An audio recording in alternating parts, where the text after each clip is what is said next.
Hello there. This is KHI, and we are back for a second episode of In the Mind. And for this week, I've chosen the anime The World in Colors. And this is basically going to be a character breakdown of the main character. And so, yeah, let's just get right into it.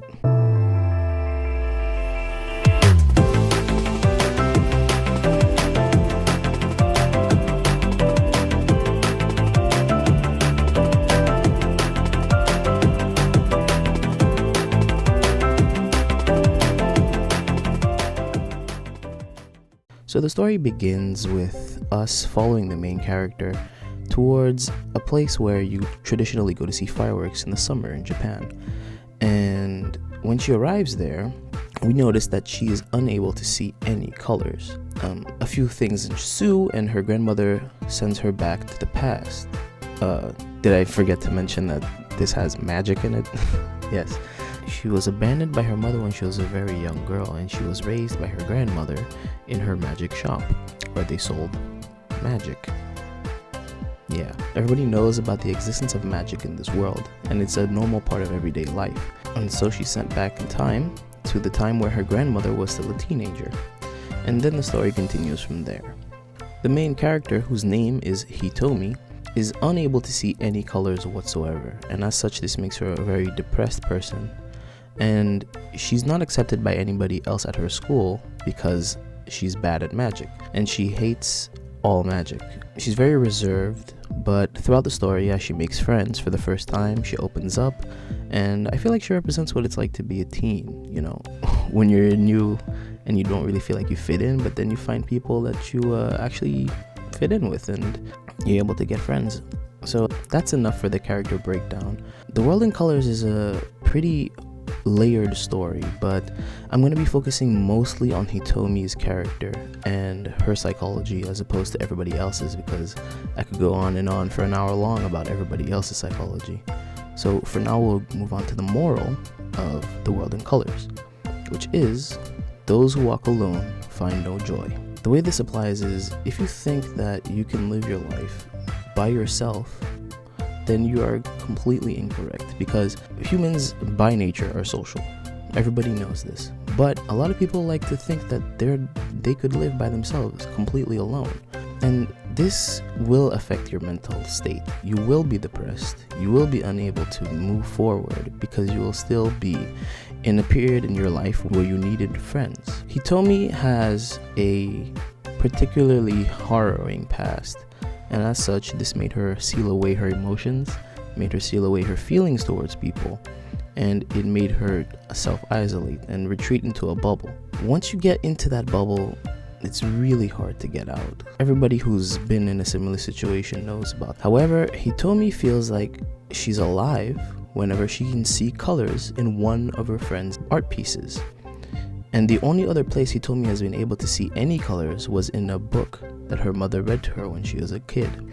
Now at the end, it's revealed, when she goes back to her own time, it's revealed that her friend's art was actually in the book that was read to her by her mother. And the book was actually written to Hitomi in the future by her friend. And this, I feel like, represents what it's like to have a friend who's there for you, no matter what, who would do something for you, even not even sure that you would get it in the future. And everybody needs a friend like that. This is the truth, and not everybody's lucky enough to get somebody like that. And usually this would be the part of the video where I would be giving my advice for getting out of this trap that they're in, but it's not so simple as just finding somebody you're friends with or somebody that would do this for you. It's a bit more multi-layered, because Hitomi is not just depressed, but is also repressing a lot of traumatic memories. And this is a lot more difficult to unravel and give advice for. So I'm going to be breaking this down a little bit more. I'm going to be breaking down her mental issues a bit more in detail, and I'm going to give small pieces of advice for each that should be able to wrap up. Now, obviously, in real life, when you're depressed, you're not going to be able to see colors. That's not going to happen. But it represents what it's like when you're depressed, because the world feels gray. And it's represented by the colors being absent in Hitomi's eyes. So here I'm going to be breaking it down a bit more, and hopefully the advice helps.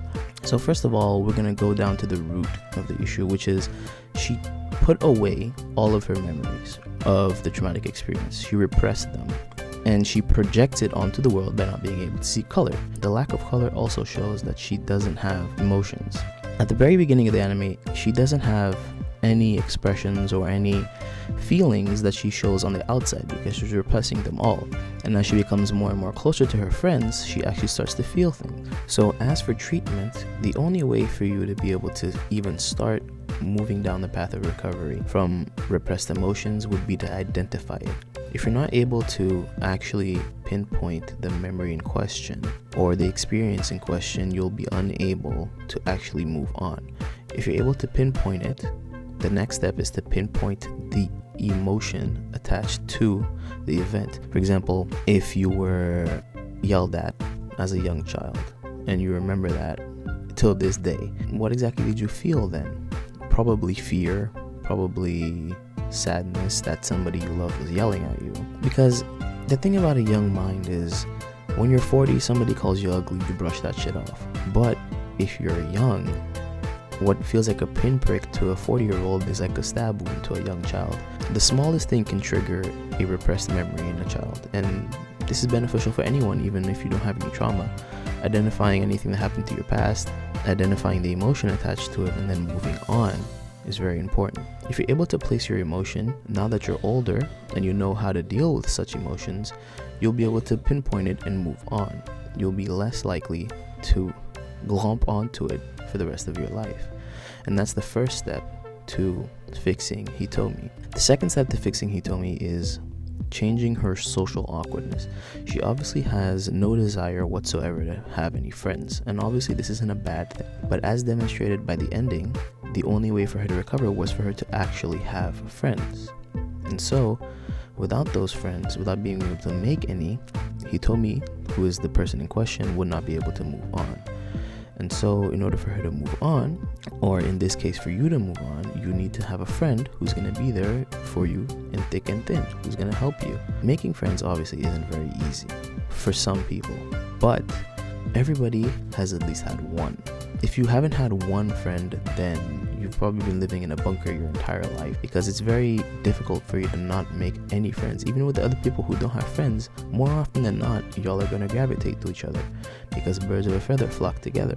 If you are unable to make any friends, online friends do actually count. No matter what the boomers will tell you, online friends do count. And if you're able to trust in your online friends and confide in them, this can count as a situation where you're able to have your friend who's going to be there for you. If you're able to sit in Discord calls or Skype calls or whatever and talk, it's much easier to do that with people who are online because there's the facet of anonymity. People don't know what you look like. People won't be able to take the information that you're giving them and associate a face and a name to it because you don't live in the same place.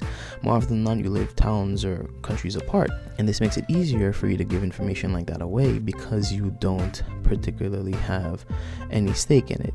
It's information that you give away that what are they going to do with it? Now, I'm not saying to go ahead and give all your personal information to a stranger online, but somebody that you trust, somebody that you've been friends with online for a very long time and you feel like you can trust them with this, go ahead. That's what the internet is for. And the final issue for Hitomi is going to be her complacency. She was going through life shuffling along like nothing was wrong, and she was just letting her life slip through her fingers. Now, complacency is something that can cause depression very easily in people. If you're not a manic depressive, well, oftentimes boredom is going to be the number one cause for your depression, if trauma isn't the main cause at that point.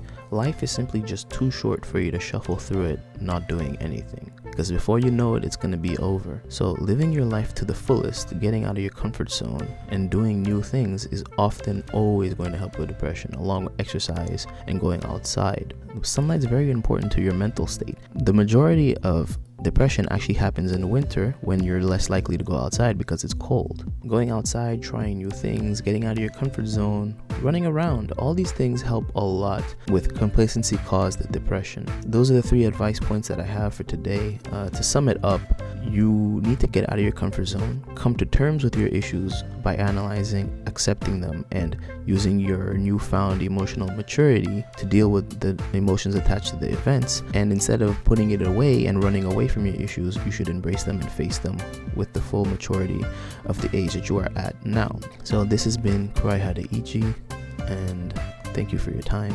If you have any questions or any comments, you can leave them down below. Don't forget to follow me on Twitter or Twitch. I'll be streaming in a month's time. Don't forget to subscribe if you want to see another video like this next week, and have an awesome day.